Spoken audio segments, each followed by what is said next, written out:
رسول اللہ صلی اللہ علیہ وسلم نے فرمایا، جس نے ماہ رمضان کے اور پھر شوال کے 6 روزے رکھے، اس نے گویا سال بھر روزے رکھے۔ ایک قریشی سردار کے باپ سے روایت ہے کہ اس نے رسول اللہ صلی اللہ علیہ وسلم کے منہ مبارک سے یہ کلمات سنے تھے، جس نے رمضان اور شوال کے مہینوں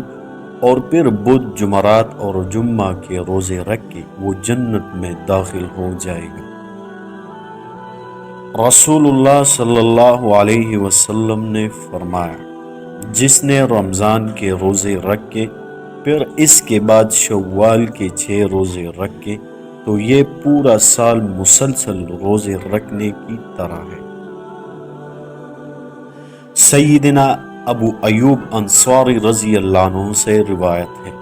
رسول اللہ صلی اللہ علیہ وسلم نے فرمایا، جس نے ماہ رمضان کے اور پھر شوال کے 6 روزے رکھے، اس نے گویا پورے سال کے روزے رکھے۔